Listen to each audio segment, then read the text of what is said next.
Whatever.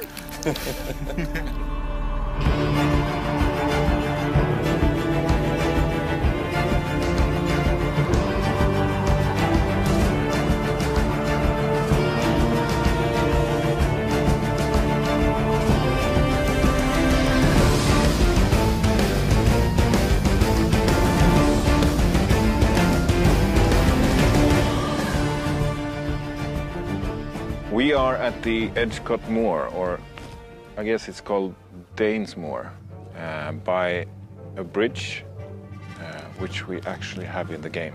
I think this is actually the bridge and the river we have in the game.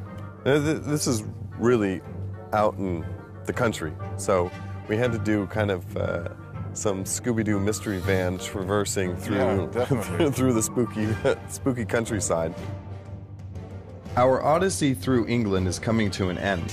While we have visited several historical places to help us get our game War of the Roses as accurate as possible, it's time for a real challenge: jousting in full plate armor.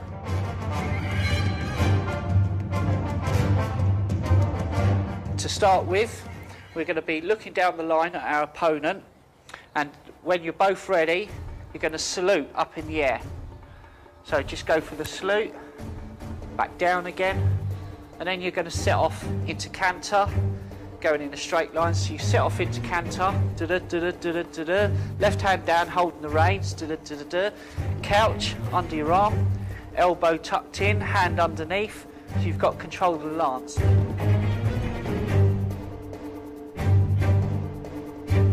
Yeah, we're at Tournament Stud in Northamptonshire, and this is where a lot of our horses are trained, and we practice. We've got some cabbages for you to chop, and we've got what's called the tilt rail, which separated the two horses in the joust. And yes, you're on some of our good horses who are well trained for this, so you're in capable hands. Although horses, you know, things can go wrong, so you never know. And off we go. Canter, canter, canter, canter, canter. First cabbage.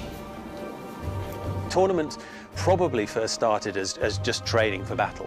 And then obviously people thought, hey, this is quite good fun. We could turn this into a game, we could formalise it. And as it went through time, it became more and more formalised.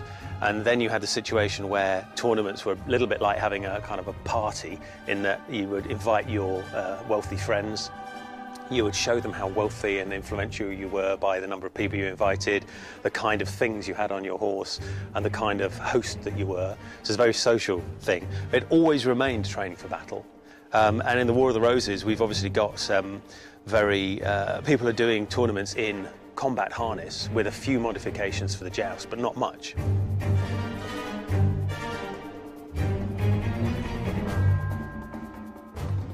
Follow the point of the sword, in. But during the Wars of the Roses, wasn't that quite a brutal time period where there was a lot less chivalry and maybe even a lot less ransoming? And from what we've read, a lot of lords, you know, they lost their life. If they got captured, it was, this is the end of the road. We're putting your head on a spike. Yeah, well, because it's a civil war, yeah, then kind of rules get changed. Yeah. You know, the rules of chivalry are an ideal to aspire to, but I would imagine that when it comes down to it, they kind of get forgotten quite a lot of the time. And I imagine lots of letters were written and people were reminded of being chivalrous, but if somebody's dead, they're dead. But yes, you're right. I mean, Towton was just a massive massacre. If you run away, your army's done, because then it becomes thousands of individuals. If you stay cohesive, you've got a chance. But the stress of standing in a line, seeing all these well-trained, heavily armed, screaming, shouting people on big horses coming towards you, you have to be well-trained to stand that. You really do. So it must have been an awe-inspiring sight, absolutely awe-inspiring sight. Possibly the last one many people saw.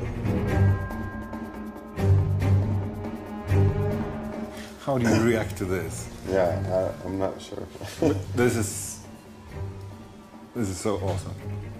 One of the cool things, we didn't even plan this. The War of the Roses. Yeah. It's deep-rooted in the British and the English culture. I hope you've enjoyed watching our trip to England as much as we did making it. We look forward to seeing you on the battlefields of War of the Roses coming October 2012. That's one dead French fighting cabbage.